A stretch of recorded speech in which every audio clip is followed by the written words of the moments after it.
Welcome everyone. Thanks for joining us today for the FenStar Certification Labeling webinar. My name is Jessica Finn. I'm the Membership Manager at NFRC. If you have any questions about this webinar or any future webinars, please don't hesitate to reach out.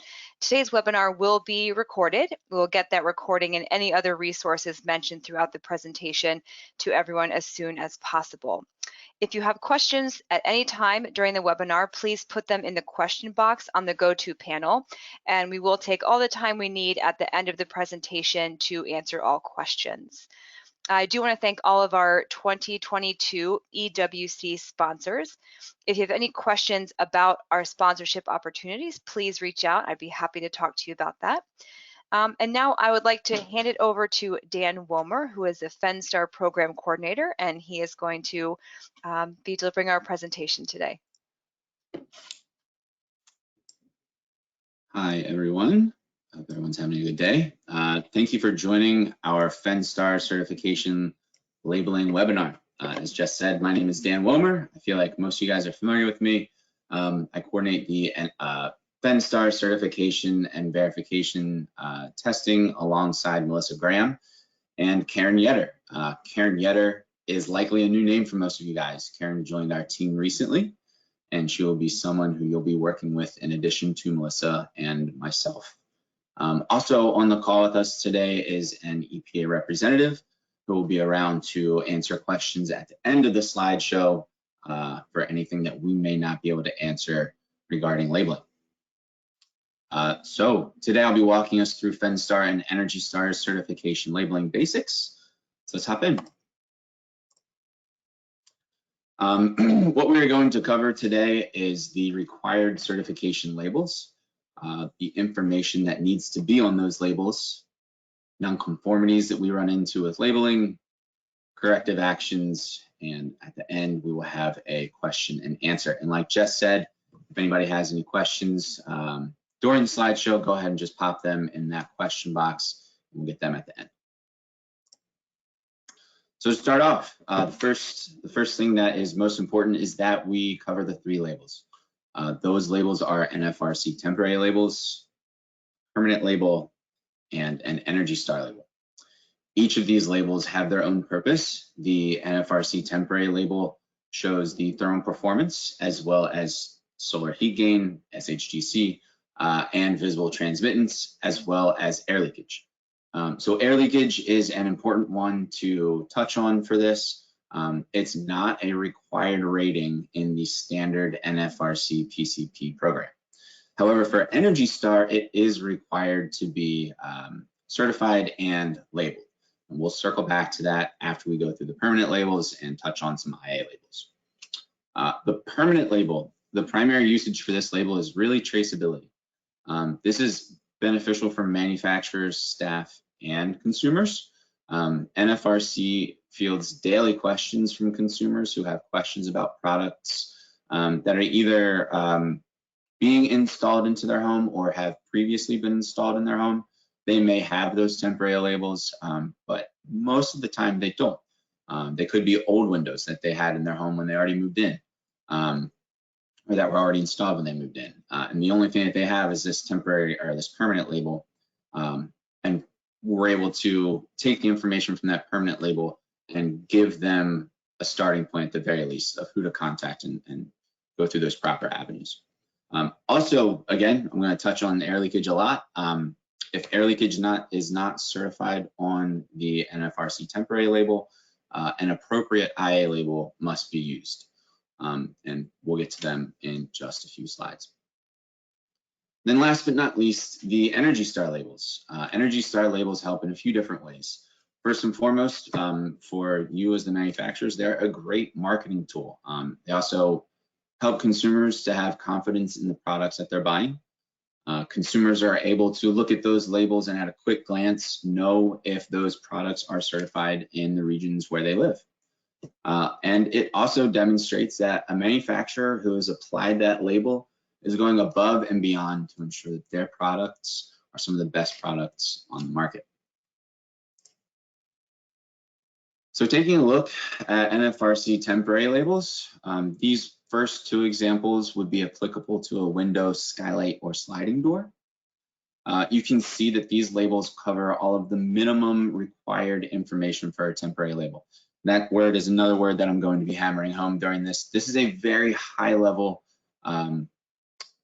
coverage, I suppose, of what is required on each label. There is more information out there, and we'll provide links to that information. But you can see that on both labels, we have the manufacturer name. We have a brief description of the unit, which would be a vinyl clad wood frame, double glazing argon fill with low E. And then we've got the full CPD number in that top box. It's also got the NFRC logo. And then below we have the energy performance ratings. The difference between the two labels here is really just the air leakage rating. On the left, you see that there's non-air leakage rating. On the right, there is. If there is, or if you're using a label that has additional boxes outside of those four, if that box is blank, it should have a dash inside of it, like the one on the left. And additionally, like the one on the right is showing, it is less than or equal to 0.3 for air leakage for one of those products. We're going to get into doors, an opening door in just a second, and you'll see the difference in the air leakage there. So there are some subtle and some not so subtle differences on swinging door labels with a matrix. You can see up top in the main box under the manufacturer name, only the CPD product line number is listed. And that's because down below, the specific option is circled. And this is an absolute must when using a matrix, whether it's on an entry door or any other product. It helps us to understand which product line is intended to be sent for FenStar verification testing and saves all of us time when it's ready for testing. Also out in the wild, if a consumer is seeing this in a big box store or a distributor, they'll be able to know which rating is applicable to the unit that they're looking at, and they can make an educated decision. You can also see down below where the air leakage is. The air leakage is less than or equal to 0.5. So this is the air leakage requirement. The standard rating is different for entry doors.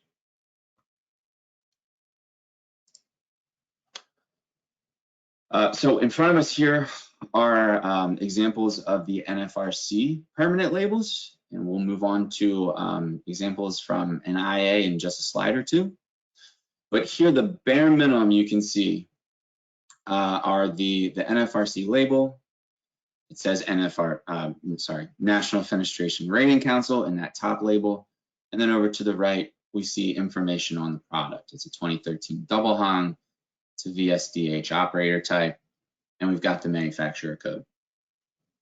And then down below, we've got NFRC, an example of a manufacturer name, and an example of a manufacturer code.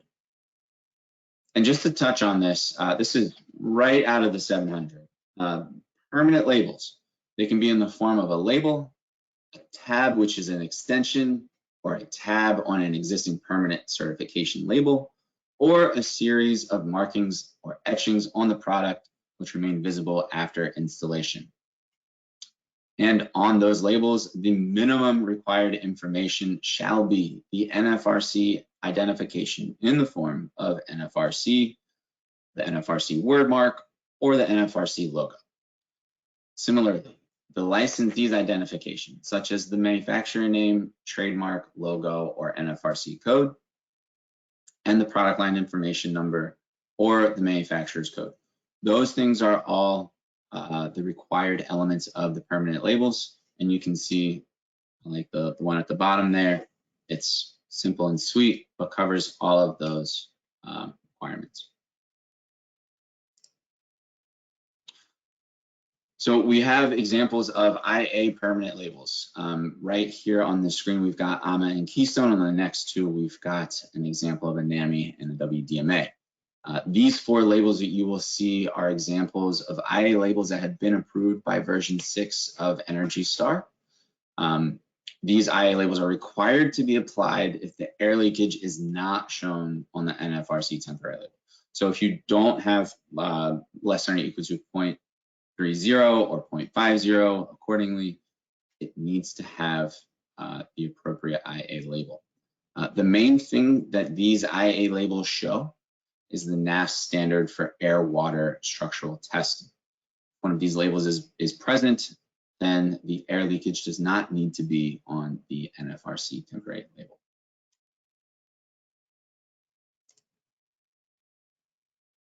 So as promised is an example of the NAMI label.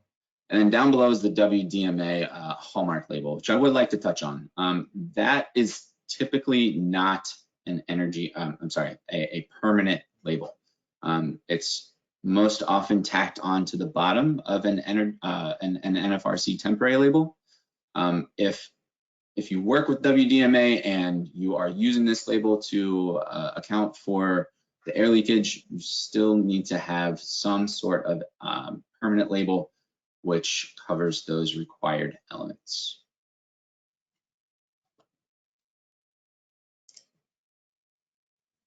And last but not least, the EPA labels. The main pieces of information here are the proper usage of the ENERGY STAR logo, having the correct region or regions highlighted according to the ratings on the NFRC label, and using the correct verbiage of certified. Most oftentimes, these ENERGY STAR labels are integrated with an NFRC temporary label. However, if they are not integrated with the NFRC temporary label, they need to be within 1 inch of that NFRC temporary label, whether that's to the right, the left, up, down, diagonal. As long as it's within 1 inch of that NFRC temporary label, we are good to go. So these two labels are depicting a product that will be certified in all 50 states. If it's not certified in all 50 states, it must have a map. If it is certified in all 50 states, it can have just one of the 2 tags up there at the top. So moving into that, we'll take a look at a map with regions. We would also just like to point out that the labeling guidance we're providing today related to the ENERGY STAR label is specific only to the product labels. Information on display and packaging labeling, that can be found on the EPA website, and we'll also provide those links towards the end of the presentation to help find that information a little bit easier for you guys. You may also find additional templates and information on the My ENERGY STAR account, often referred to as the MESA. Each ENERGY STAR participant is given a login and a setup once they enroll with ENERGY STAR initially. If you guys don't have those logins, reach out to us and we can direct you in the right, to the right place to get those logins. Something I would like to cover before we move on would be if it is only certified in one region, or if it's certified in multiple regions, which won't certify all regions, it has to have this map. It can't just have the tag like up here and say ENERGY STAR certified in North Central. It must be one of these maps. So now that we've covered everything that needs to be on the labels, let's touch on some of the non-conformities we find through the certification and verification tests. The most common non-conformity we run into during verification testing is missing labels. So a unit left the plant and it is either missing all the labels or one of the labels or a combination. So after that, it would be incorrect or outdated information on either of the labels, the NFRC or ENERGY STAR label. And the easiest way to avoid that is to make sure that every single product is being labeled with all 3 labels. So every ENERGY STAR product that leaves the plant needs to have the temporary, the permanent, and the ENERGY STAR label. And that they have the correct label for that product, showing the most up-to-date information. An important bit of information to keep in mind is the air leakage. Said I was going to hammer that home, and here I am. So the other thing that we will see with that is some manufacturers would like to put a different rating on there that is better than 0.3 or 0.5. We understand that most products exceed those ratings. However, for the standardized rating that needs to be on there has to be 0.3 or 0.5 as appropriate for the product type. A lot of times we will see a participant with a great looking NFRC label, but the ENERGY STAR labels are outdated. And most oftentimes that outdated information is a very simple fix. It just says qualified instead of certified. We also see, like I touched on a second ago, where it is typed out the region instead of a map showing the region where the product is certified. The only exception where it can just be words is all 50 states. If it is not all 50 states or in just one or a couple of regions, it needs to have that map with those highlights. So what happens when there is a non-conformity? You'll hear from either NFRC or EPA. So there's two categories that they fall into. It's the NFRC and EPA. And in some cases, it's both. So maybe no brainer, but if only the NFRC temporary label is the issue, you'll just hear from NFRC. Likewise, if it's just the EPA label, you'll just hear from EPA. If it's both, you'll hear from both of us. In both cases or all cases of a compliance action where the label is concerned, you'll eventually be working with FenStar, FenStar staff. We are required when it's an EPA label issue to communicate those labeling issues to their compliance department. They will reach back out to the manufacturer in question, and it's typically like a template email. At that time, their main goal is to get you back in touch with your certification body. And lucky for you guys, we are your certification body. So we'll be able to help you guys out with whatever happened and get that fixed so that we can get the labeling corrected and moving along. So to bring it all home, the most important thing to take away from this is that all three labels need to be applied to every single ENERGY STAR product that leaves the plant. If they are not labeled with all three of those labels, they are not considered certified. So those three labels again are the NFRC temporary label, the ENERGY STAR temporary label, and the permanent label. Make sure you're keeping your labels up to date. That goes to say it needs to have the correct CPD number information on there. So if you've done a recertification, make sure that your back-end information is updated so those new CPD numbers are printing. Ensure you've got the updated ENERGY STAR logos and labels that say certified, not qualified.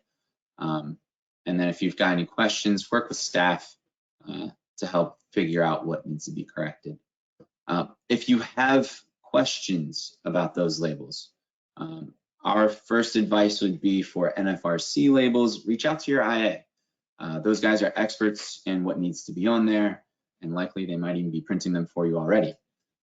If you have ENERGY STAR questions, we would point you in the direction of ENERGY STAR, but I guess I would say to reach out to us first, just so we can get you in contact with them. And then once you speak with ENERGY STAR, if you still have questions, you can reach out to us. And then again, in any case, if you guys want to reach out to us, we'd be happy to help and answer questions as we are able to. So with that, thank you guys. Very much appreciate your time coming by and sticking with us for a little bit. If you are able, we have the fall meeting in October. It's coming up, October 24th to 26th in beautiful San Diego. It is the one of the two times in the year where membership manufacturers get to come together and put their minds at work to help make the industry a better place. So if you have any questions after this webinar that we aren't able to answer right now, please reach out to us at fcp@nfrc.org. You can also visit us at the FenStar FAQ site. So we'll start the Q&A. All right, we have 2 questions. The first question is, please confirm if the air infiltration value required on the temporary labels for skylights. If the air, is it required? Yes, air leakage on any product that is ENERGY STAR certified, it needs to be listed on the product, whether or not that's on the temporary label, the NFRC temporary label, or through an appropriate IA label.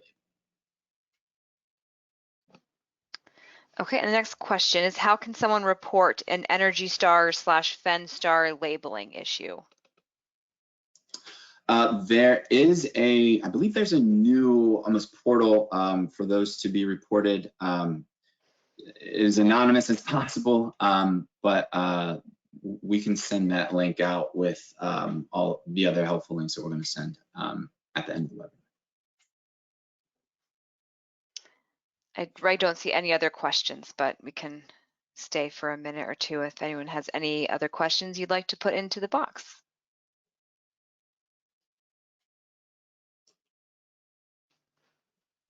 Looks like that's it. So thanks for joining us, everybody. And as Dan said, any other questions that do come up, please let him know. Yeah. So, have a great rest of your day. Thanks, everybody. Thanks, Dan. Thanks, y'all.